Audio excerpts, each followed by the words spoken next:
Joining us today are representatives from all over the place. We have chambers of commerce, we have historical societies joining us, environmental groups, including state parks and the National Park Service.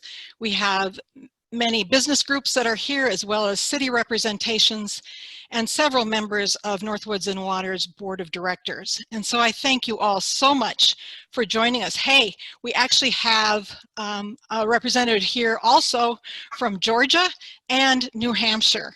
And you guys are a little out of our watershed, but welcome. Please come and see us sometime up here in the Northwoods. I know you'd love it.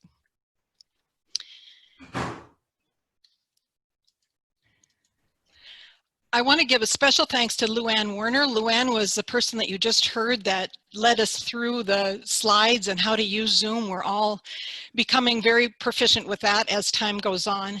Carol Lebrecq and Paul Bourget both are members of our board of directors, and they have taken on the coordination in such a grand way of getting us here to this webinar today.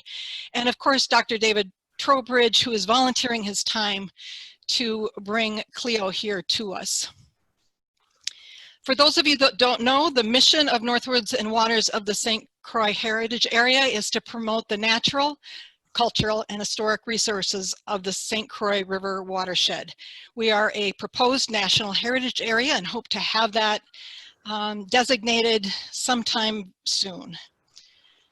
Our goals for being here are to create sustainable economic opportunities based on our region's heritage, particularly around heritage tourism, which enhances communities' livability and quality of life. We also work really hard to connect our region. It's 8,000 square miles of a beautiful region. But it's 8,000 square miles and about 114 communities and about 400 resources that are out there. And our goal is to connect the region in order to help preserve and enhance those resources within this watershed. And then to increase awareness and understanding of our heritage stories and the resources that demonstrate them, both for education for the people who live here and for people like you from Georgia and New Hampshire who come and visit us. So Clio, of course, is a perfect match for us. Clio is an educational website and a mobile application that guides people to thousands of natural, historical, and cultural sites throughout the United States. And Northwoods and Waters has about 400 sites and counting that could be featured on Clio, helping people find those resources when they're on the go and looking for things to see and things to learn. So our agenda today, after this brief overview, is to hear the presentation from Dr. David Trowbridge, who is the creator and implementer now still of Clio. The presentation will be about showcasing your site. We will have questions and answers about Clio. I encourage you to use the chat function all the way through to send questions to us, and Paul will be collecting them and directing them to David. Then we're going to get together in some small groups. Luanne's going to help us do that, and we'll get your reaction to Clio. What do you think? How will it benefit your organization? How can we help you? And then we'll talk about some next steps. So here to introduce David Trowbridge is Carol Lebrecq. Hello, everyone. I first met David Trowbridge when I attended a Clio webinar back in April. So I am particularly pleased to introduce him to our website participants this afternoon. Dr. Trowbridge is an associate professor of history and the director of African and African American Studies at Marshall University in Huntington, Virginia. He is also an author, noted historian, and lucky for us, the creator of Clio. It's hard to imagine that the program that David created to engage the students in his history classes now reaches into the lives of thousands of people across the U.S., allowing all of us to share in a vision that values and promotes the significance of the historical, cultural, and natural sites that surround us, no matter where we live. A vision that encourages individuals to personally engage with these sites, to actively seek a deeper understanding of their background stories, and to find ways to draw others into those stories. Prepare to be inspired. David's strong beliefs in working collaboratively, in creating partnerships across organizations and areas of expertise, in engaging students in research and publishing to nurture the next generation of leaders for our organizations, and in capturing the curiosity that leads us to find meaning in our own experiences. All are embedded in Clio's platform, and Clio's innovative tools are designed to allow each of us to easily create entries for the sites that we support. Having few technology skills, I put the term easy to the test, and amazingly, I was able to build an entry for our local museum in less than half a day. Believe me, if I can do it, so can you. So David is the very perfect person who can inspire all of us to accept the challenge of highlighting the extraordinary sites that make our watershed so unique. Thank you, David, for joining us today.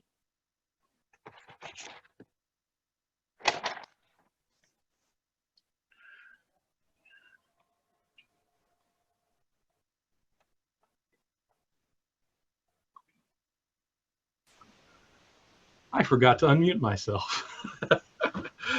All right. And that I think that maybe goes well with the introduction, which thank you for your kind words. Also, if I can use Clio, you can too. There is nothing in my background that includes technology. This was this is a new purchase. I don't think that smartphones are making us smarter or happier, but at the same time, like all technology, the question I asked myself was, well, what if librarians ruled the world, and what would they make these things do? And that's been kind of the thing that drove me through all of this, is what would librarians do, and then do that thing. So Clio is named after the ancient muse of history. We chose her because it's 4 letters, which makes it easy to remember. It has 2 vowels in it, which a lot of tech products apparently are supposed to do, but it was a natural fit because like the muse of history, we hope to inspire people, to reach people where they are and inspire people.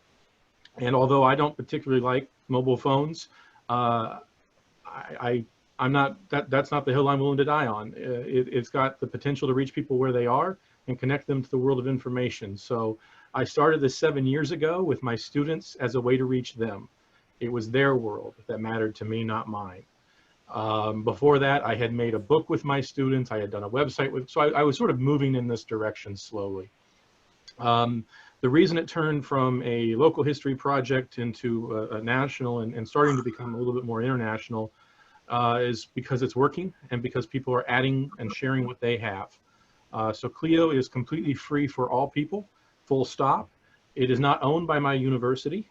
There is a nonprofit foundation that runs it. I picked people who would stay true and force me to stay true to our mission, including my former dean and a personal hero of mine, one of the last remaining freedom riders.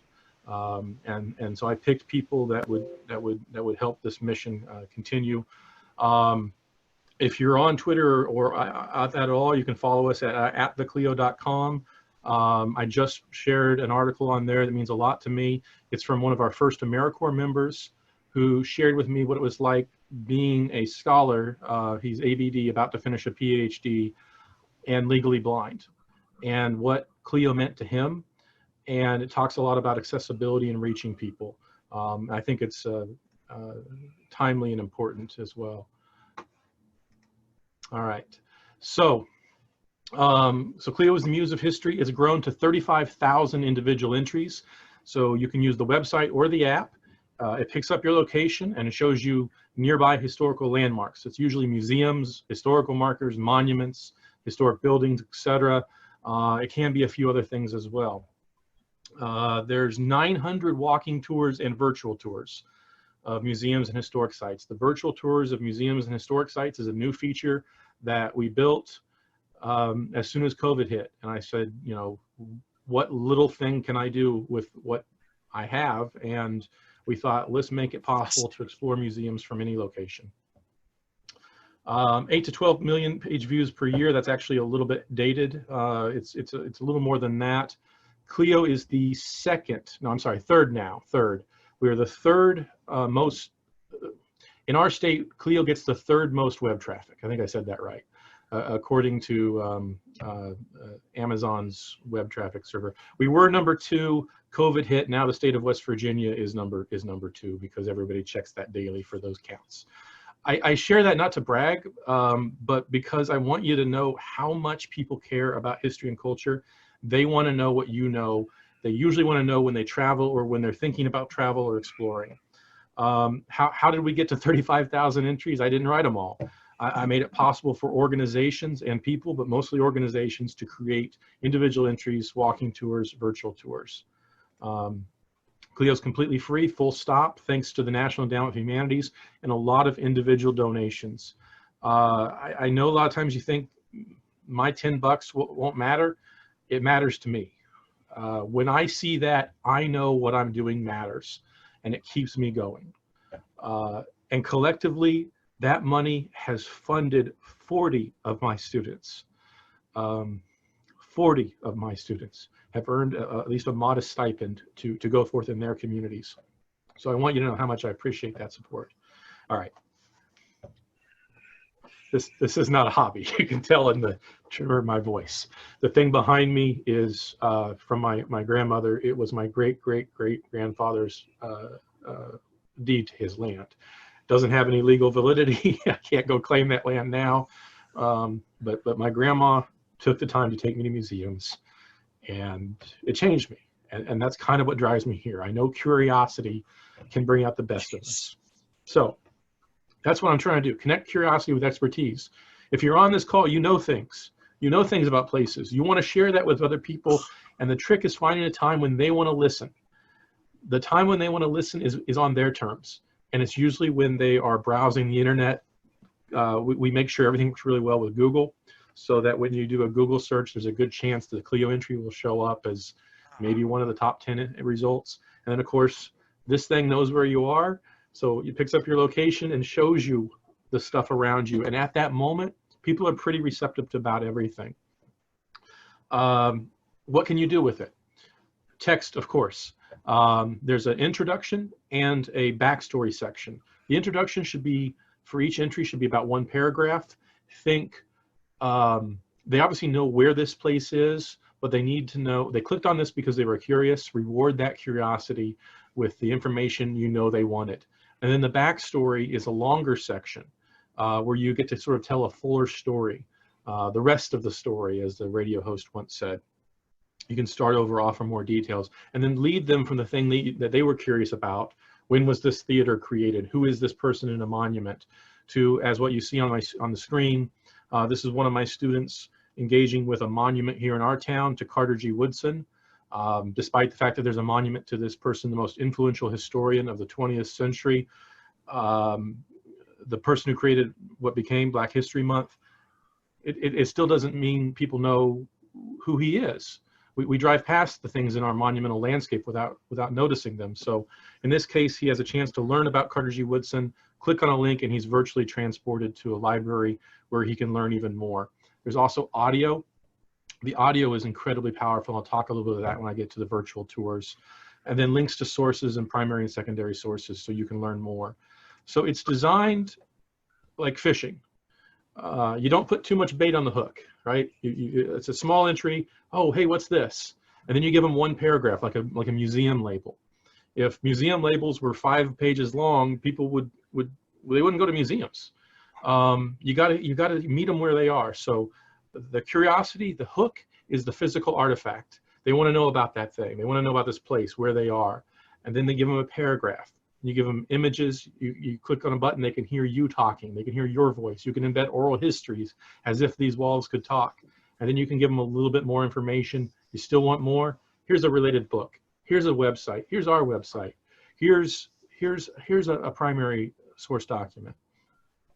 When you create content on Clio, it's instantly on the web and instantly on people's mobile devices. And it's designed to be simple and designed to allow educators and organizations to be the ones who create the content. They are the gatekeepers of this information. Everything credits the author, and credits the organization, which is a nice way to show what your organization does, why your library matters, why your historical society matters. What is it museums are doing outside of their four walls for community engagement? Why does it work? This is an entry, it's one of my favorites. It's one of the first entries in Clio. My specialty is African American history, but I teach in Appalachia, and not that many people know that Appalachia has an interesting African American history. If I want to reach them, I need to first start with where they are, which is usually the curiosity about buildings and other things they know they already wanted to know. So we have an entry for a sit-in that exactly where it happened, and it's one of the entries that has been viewed more than anything. There's no marker, there's no monument, but you can see an image of the place was called, the restaurant was called the White Pantry. I mean, you can't make this stuff up. And we even embedded, we took old newsreel footage, we digitized it. Our library digitized it. That's beyond my skill set. And then we put it on there. You can see this woman in the corner, she's coughing because the owner lit a sulfur cake to try to force the students of my university out of his restaurant. Then my students interviewed people who participated. They even found a woman who was a waitress there at age 17 and added her perspective on those events. All of this, there's no marker, there's no monument, but now people in my town, they absolutely know this happened. The nuts and bolts of it. This is the boring part, but also the important part. How do you possibly manage all of this?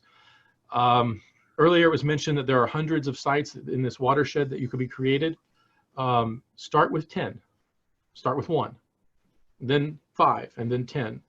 When you start with 1, you realize how easy and manageable it is. When you're trying to plan for 400, the inertia probably will set in. You sign up as either a person or an organization. If you represent an organization, please sign up as that organization. I just verify that it's you. So please use an official email address or send a message to let me know. I can usually find people online to verify things. And then you get a nice welcome email from me, and that's it. Now you can publish stuff on Clio. It will have the name of the author and the name of the sponsoring organization and links to more information about that organization. That is the only way I can possibly run a site like this. I have a 4.4 load in the heart of Appalachia, and I found out I'm going to be teaching all online this semester, which is going to be a challenge, but it's the right move. So I don't micromanage the content. I can't.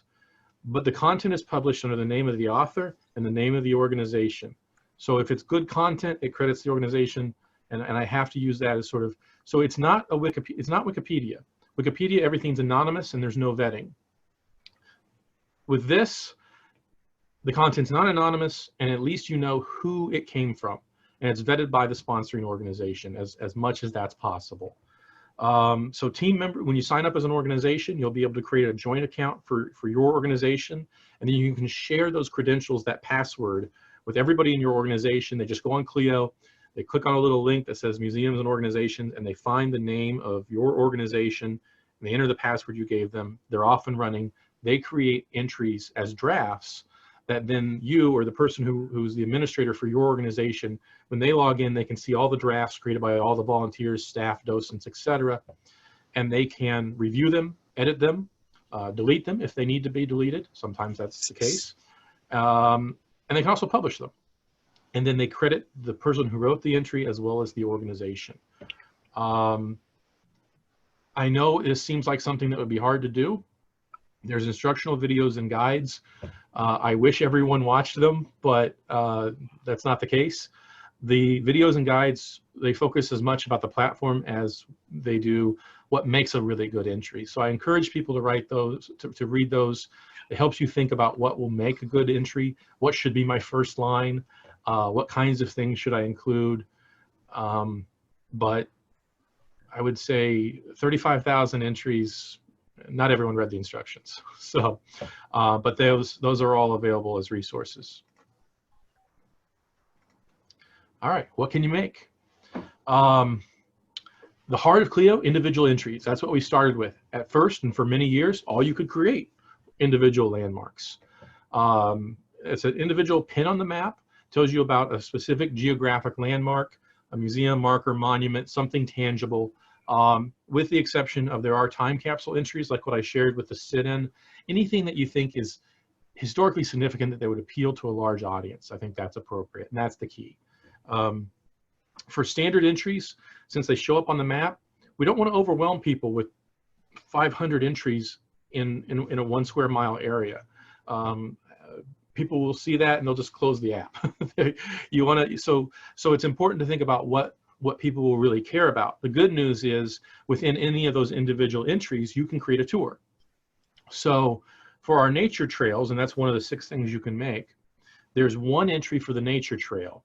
And then when you look on that entry, it opens up into a tour, which consists of individual contributing entries that are part of that entry, and together, because we know where each of those were pinned, they create a map for people to follow. And so you can take a nice nature trail walk and learn about the flora and fauna and the human and natural history, and it's narrated by the park guides and the tour guides who give that. You can download these things either as a PDF. So if you don't like cell phones, don't own a cell phone. If you're someone who, like I used to do, prints out Yahoo directions and then uses those, you're covered. You can print this out as a PDF, or you can also download it to your cell phone if cell phones are your thing. Once it's downloaded, it'll work offline. I mean completely offline, without a cell signal. You won't be able to contact anybody if you're lost in the woods, but your Clio tour will show you how to get back at least to the trailhead. How does it work? Magic. Not really. These things are GPS receivers as much as everything else. They know where you are. So if you'll allow Clio to know where you are, you can take a nature trail or a walk out in the woods, and it will help. If you ever try to find a trailhead when you don't know where you are, this thing will show you. It's real simple. It'll show you where you are, the last stop on your tour, and the place you need to go next. And you're a little blue dot that moves as it moves. So you just try to keep getting closer to that red pin, and now you're at the next stop. So you can, it makes it harder to get lost, I guess. So that's one of the options. Walking tours, community walking tours, usually about ½ a mile to 2 mile. Walking tours about the best.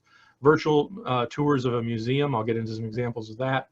We've got driving tours, we've got biking tours, all of these things. Tours basically consist of individual entries collectively, and together they tell a larger story.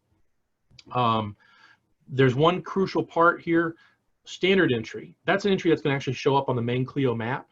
That needs to appeal to a large audience, but within that, there can be contributing entries that tell a larger part of a story. Those don't show up on the map. That way you're not overwhelming people with 30 pins all right next to each other. This also makes it possible to create a virtual tour of a museum that can work from home or when you're actually at the museum.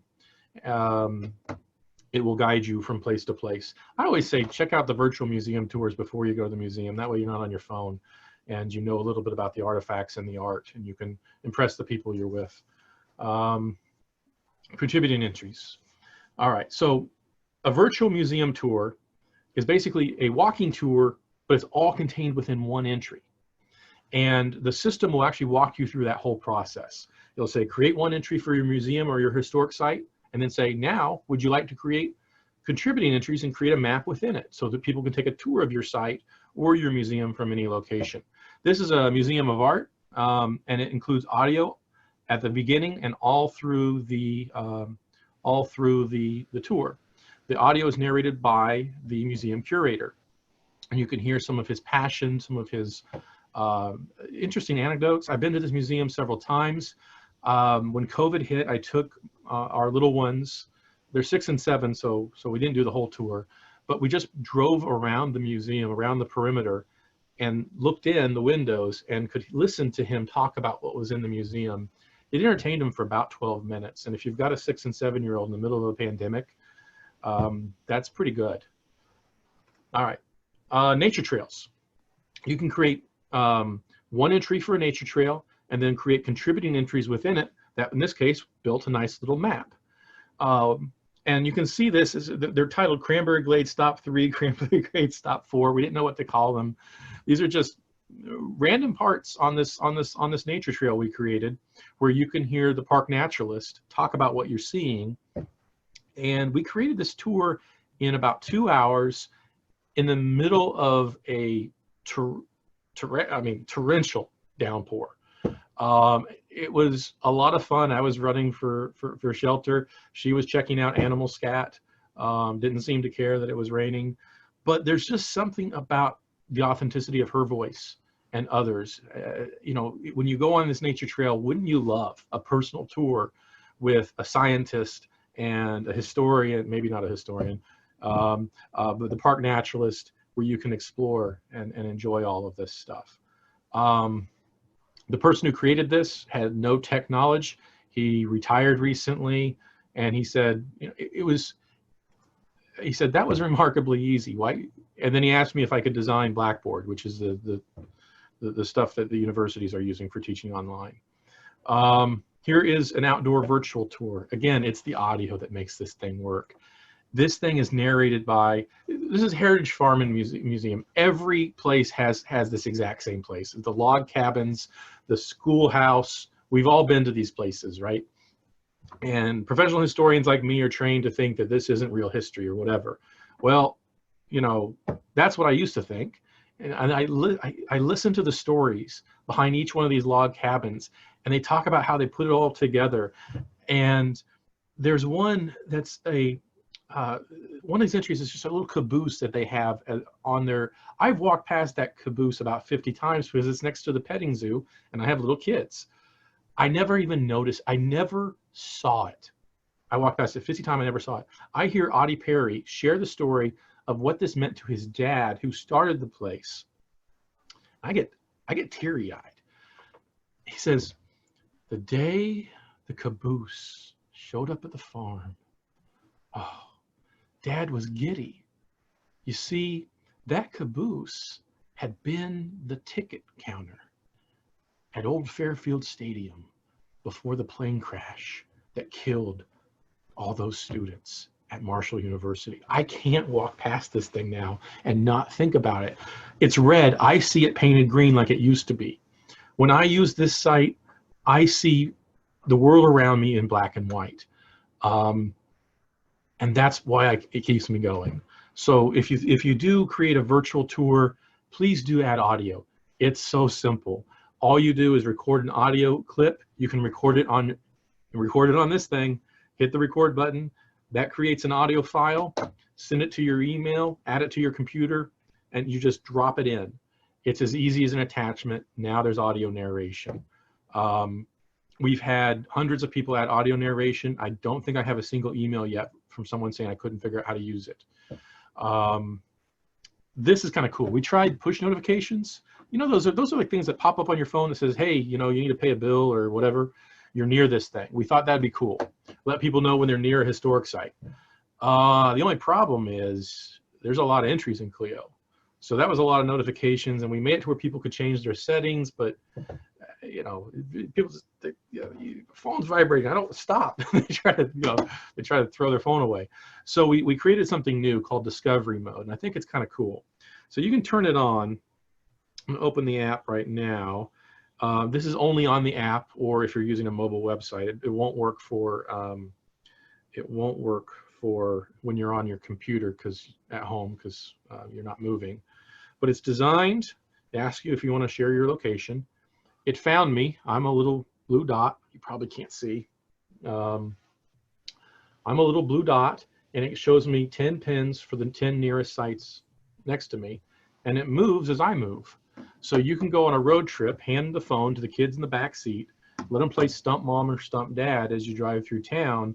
Hey, Dad, when do you think that building was created? And you know, I don't know, 1920. And the kids say, no, it's 1912. You know, they're having a good time. I guarantee you about the fourth or fifth thing they click on, they're going to say, hey, Mom, hey, Dad, can we go see this place? Can we go to this museum? I want to see this monument. When you let the kid make the decision, it's a lot better than dragging them from place to place. Now, still drag them from place to place, all right? My grandma did, and I'm better for it. But imagine, children's museums work because kids get to be adults and adults get to be kids. That's what we tried to recreate here. It's also fun because you can go through a walk in town and just see what's near you as you move. All entries, regular entries and contributing entries, show up in discovery mode. So you can be in the middle of a park or museum or whatever, turn on discovery mode, you'll get all the pins for all the contributing entries for galleries and small landmarks and everything, as well as the regular entries. All right, this is cool. Augmented reality and VR. So we added to where you can have, we added Google Street View connectivity. So you can have 360-degree images inside buildings or at places. You can be hyper accurate where you pin it. So you can actually see sometimes the historical marker in the VR screen. Sometimes it's so cool you forget to read the entry, which is a problem. What we're adding soon for the walking tours, this will be virtual tours as well as your walking tours, is an augmented reality arrow. So what you should see in your top right corner is a little thin blue line, and then these arrows pointing you right there on your phone to the next stop on your walking tour. You ever hit directions on your phone and first you got to figure out which way's north, which way's east? This gets out ahead of that. So you can be taking a walking tour, and if you want, it's an option, not requirement, you can have augmented reality directions just pointing you to the next landmark. Now, if you're doing a nature trail, it's just going to point you as the crow flies from point A to point B. But that should be enough, I think, for most people to navigate when most landmarks are kind of close to one another. So that's something that we're working on. You'll see a blue line connecting you between point A and point B, and then that arrow pops up and says this way. So you could follow the arrow while listening to audio narration, and then when you get to each place, you could read the entry, see the photos, etc. We're trying to make this as intuitive and fun and simple as possible, trying to replicate the human experience of having a guide, but never replace, because once you've done one of these virtual tours, you want to go see these places, and you'll notice when you do a Clio walking tour, a feeling of loneliness, because you'll think, oh my gosh, I can't wait to tell somebody about this cool thing I just learned, and there's no one around you. So we hope that more people will do walking tours as a result of this. So there are 900 walking tours created by organizations. These are stuff people made. I found out about it on Twitter or social media, and it's always just made my day. This is Huntsville, Alabama. They got a grant. And then since Clio is free, they were able to keep all the money and pay people to go out and do research about civil rights. And they created a civil rights trail. And this is them having a ribbon cutting ceremony celebrating the new civil rights trail. There's a campus walking tour where you hear alumni on my campus that my students built with alumni and other organizations. This in the bottom right corner is our arch rival, WU. They used this technology as well. So I hope that's a good introduction, and I want to pause for questions, and I will also pull up my computer screen so I can show you the platform, which might help for questions. So let me know what questions there are. Here's one for you, David. Can you hear me? Yes, I can. Is there a user forum available for people to learn about Clio from each other out there? That is a really good idea. All right, we're going to do that. Yeah, there will be. We have, blogs and stuff like that. But no, not yet. That's a great idea. We have, I mean, if you go online, you're going to find a world of stuff from people who have used Clio, including one of the things we do have is, I'm trying to pull up my screen and talk. I can't do two things at the same time.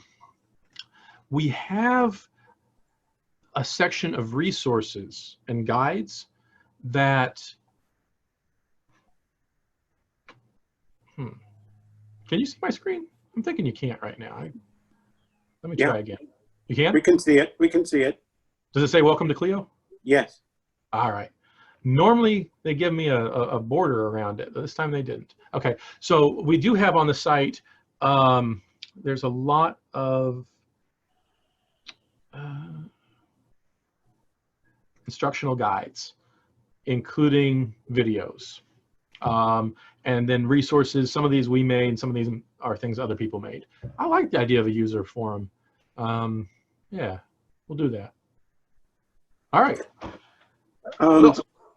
Thanks for sharing the Cranberry Glades Botanical Area tour with us, David. This type of tour will be useful for many organizations in this region. Is this particularly new to Clio? Yes, it's new, and I haven't really advertised it because, well, I don't advertise anything. It's one of those things where people share it, and the nice thing about when people share it, people usually share the existence of Clio after they've created really good content, and that way people aren't disappointed when they discover it. Like, it kills me that there still is not a walking tour for so many communities in your area. The Great Lakes, there's less content than a lot of other places.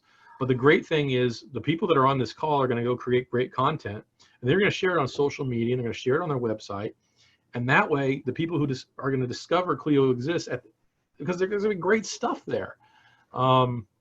So yeah, and that's kind of how a free platform like this works. I mean, the only marketing that works is word of mouth anyway. But when people create stuff like Cranberry Glades Tour, then they share it, and that's seems to be what works. But this is a new function that we're actually going to be a major update in about a week that will guide people through the process of creating all the 6 different kinds of tours and trails you can create. We normally beta test everything thoroughly before we release them, but with COVID-19, we needed this technology yesterday, and so we're just moving as fast as we can. Keep those questions coming, you guys, in the chat section. Here's one on maintenance. A lot of these organizations have turnover, and the people that originally posted on Clio may have left. Is there a way to kind of police? How does that get, I guess, policed, for lack of a better term? Yeah, so when we make it really simple to change your login credentials for an organization.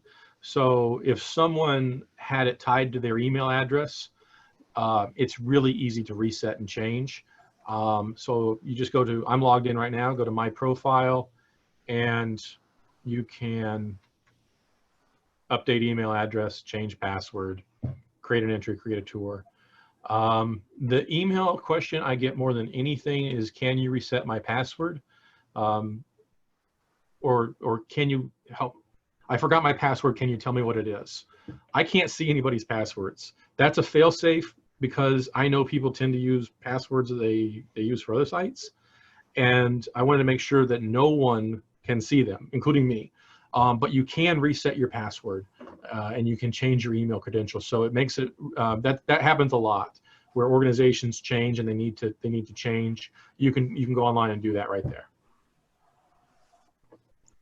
So this one is, do people usually use the location related tours, or are there tags for types of tours so someone can screen out tour types that don't interest them?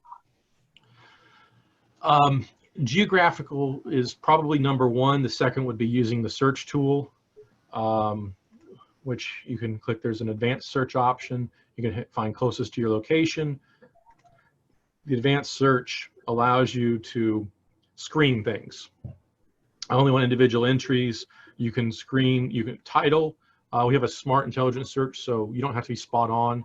If you spell something a little different, you can have title, location, and other information. So we'll say you're in Kansas City and you like baseball, right? That's all I put in.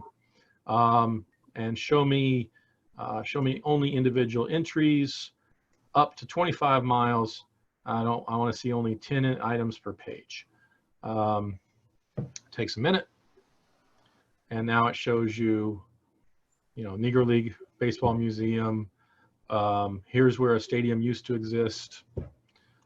Things like that. So there is an advanced search feature. We're adding tags, meta tags. So if you're interested in African American history, women's history, etc., those are, of course, are only going to be as good as people have used the tags. But one of the things I one of the things I'm proudest about, every landmark in Clio has the same landmark, same space. So the Museum of Modern Art has one pin. So does the small local New York museum. So that people are more likely to discover things they didn't know they would want to find. If you already know what you're looking for, use Google. But you can't Google search for what you don't know you want to find. There's no serendipity in a Google search. It's so good you find only exactly the thing you were looking for, which is what you want in a search engine, but it's not what you want in life. I absolutely reject the idea that any of us know what we're looking for. If you're married, you didn't find your spouse when you were looking to get married. I mean, there is just this serendipity of discovery. And I think that's what makes this project, I think, something that resonates with people, is when I talk to people, they talk about this discovery is the word I use. I hear a lot, discovery. We found all of this. So the search function works pretty well if you're really looking for something specific, but there's also that option of just show me what's near me. So within the basin, there's a lot of remote areas that are off the grid.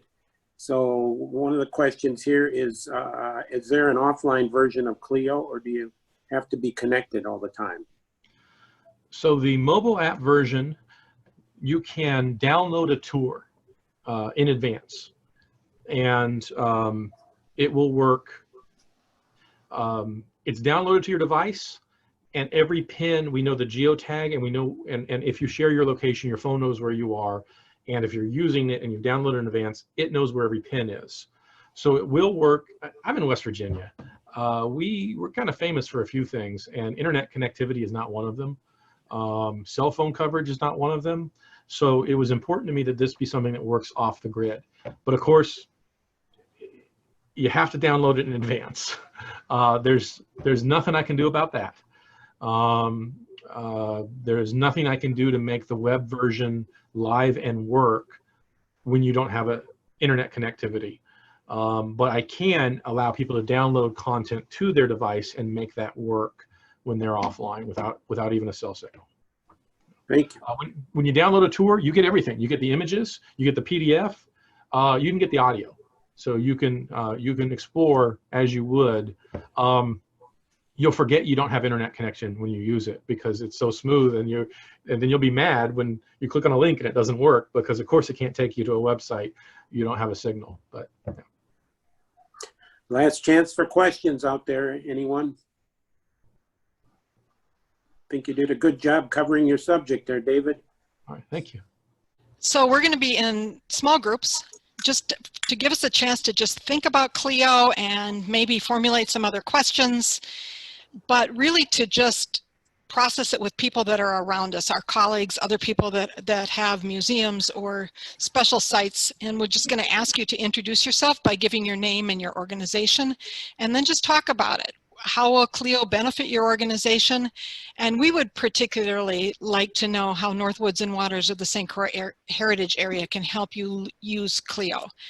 So we'll take about 25 minutes in our small groups, and then we'll come back together and share some of the things that we learned. This group 2, right, Luanne? Yes. So some of the things we loved about Clio is it's free, it's unlimited, and a couple of our members had actually explored other sites that didn't have these advantages quite so clearly. Doesn't require others around you to do it. You can do it on your own. You can download it on your iPhone. We talked about the problem with broadband and accessibility out here, and there's ways to download it on your iPhone and take it with you, and that was really helpful. We loved the virtual tours, the walking tours. So some of the ones that came up here were the Swedish immigration tour, the Native American sites, which are not marked, and they're cataloged, but they could be on Clio. The Northwest Sands Auto Tour, which is being developed, was another one that would easily fit into this. So lots of it. Just the idea of thematic tours. one of the participants in our group is from the Minnesota Historical Society, and there are 580 historical markers, and he would like to have all of there's Fritzy. He'd like to have all of them on there, but also be able to organize them thematically so people can see them. And one of the great, Ted came up with a great reason for doing this is that it maximizes your mission. So love that. Put a big star by maximizing your mission. So that's group 2. And I'm group 3. And Sandy and Buck joined me on group 3. Sandy from way over in Little Falls and Buck down in Hudson, and I'm just kind of stuck in the middle of Chisago City. A lot of discussion about economic development. Sandy is in Little Falls and involved with the Women's Business Alliance and the women's entrepreneurs for 7 counties in that area, and a group called GPS 4593. And she and Buck both agreed that what we can do here with something like Clio is attract businesses to the area, quality of life for employees, and it makes a lot of sense to do that. We also spent quite a bit of time talking about food and the wonderful restaurants. But I won't get into all the details of that one. Anything else from you, Buck or Sandy? Okay. Right, group number 3. Thank you, Gary. Who's that one? Is that me? No, I was 3, Marty. You're 3. Number 4. Oh, yeah. 4 is Paul. Okay, so we had kind of 2 local perspectives, kind of, and also we kind of went from points like in Osceola and expanded that out to Polk County. So we're kind of going in and out of trying to define what these areas were and how to pull people in, how to create opportunities for people like have natural walking tours. So it's important to have sponsors, I think we recognize, for each of these sites, but the ideas just kept coming on all the different opportunities there were. Now, Chris Stein was there from kind of the national perspective, and he's interested in pulling in all the national heritage sites into this, all 55 of them with Clio. So there's some work right there. So we had kind of national perspective right down to Osceola and Spooner perspective. So it was all very refreshing. I guess there was one question that we're not officially designated yet, but is there a possibility for us to brand our sites with Clio, with NWW down the road? I mean, so that how do we define, we've got the basin, but how do people, when they come into Clio, kind of gain a respect for that basin perspective at the same time, rather than just the points of interest. So that was kind of an idea that floated out there as well. So, but it was a good group. David, you're going to need a few more interns, I think, if you get all 55 national heritage areas. We have to go back to group 3 for a minute. Is that okay? Yes, please. Buck had a wonderful idea. He's a member of the MG Car Club, and he's going to take that camera along on that next trip, or that phone. What fun. And the other thing that I didn't mention on ways that NWW can help, that Sandy was very interested in, is how to produce a video.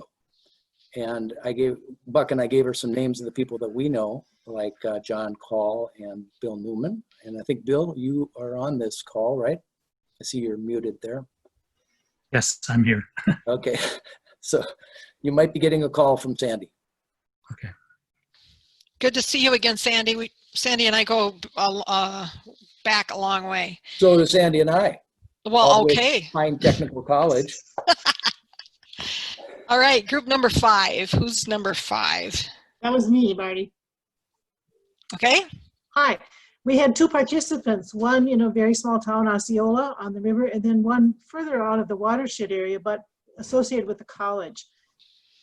And when David joined our group, he talked them through the reality of doing a test run or having a work in progress, and rather than throwing it up quickly and then hitting the go button. And that was very helpful and reassuring that you can, you know, create it, save it, go back and edit it later, think about it, and then finally launch it when you're comfortable with the content, etc.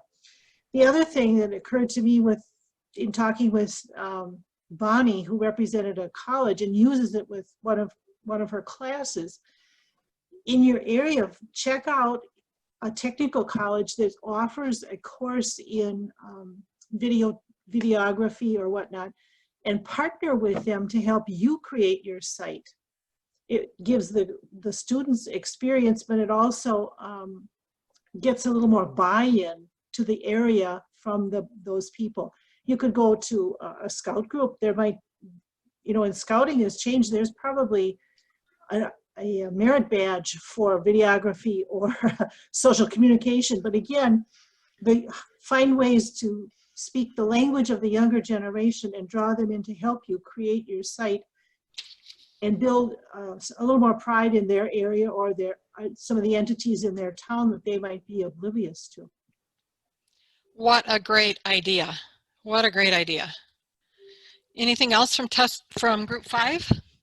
They were very grateful to David and his university for creating this as a free opportunity. And the other thing was, I don't know on your website, but do you honestly promote how many of your own students you're able to help financially through the use of Clio? I think that is a selling point you have that you might not be using fully. That's really cool. Yeah, the reason I don't bring it up all that often is because I get a few emails a week and a lot more now, and I can't say yes to everyone. No, I appreciate that. Yeah, if you can work with young people, the reason to work with I mean, everybody thinks, oh, we'll get some young people on it and they'll just do this. And it absolutely won't happen that way. You're going to work with young people not to make it easier, but because it'll be harder. But because it's harder, you're turning them into the next you. Right. And that's why your organization is going to continue to exist, because you took the time with young people. Maybe you thought they had some sort of technology and they could do this where you couldn't, but trust me, they don't. You're working with young people because it's the right thing to do, and because they need you far more than you need them. Wow. Can I add something here? The high school class in our area has obviously technology courses, and when I met with them, they said what we really need are very real projects for students where they feel like they really are doing something, and it's gonna.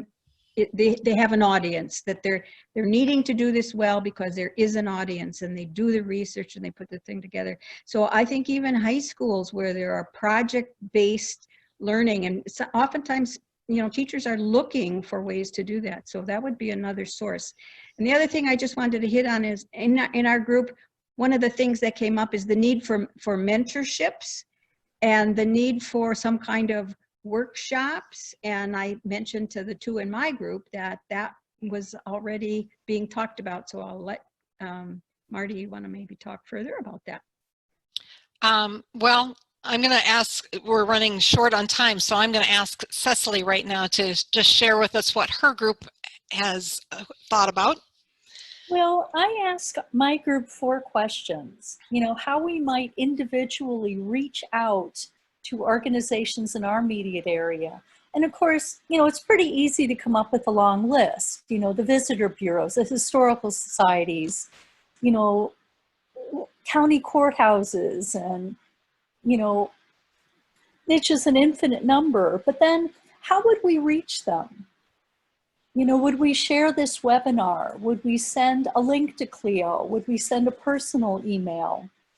And David jumped on our call at about that, or in our group at about that moment, and he said one avenue to reach a lot of people is to find your local history Facebook group and let them run with it. Because many of them are very familiar with the historic sites and, you know, cultural facilities in their immediate areas.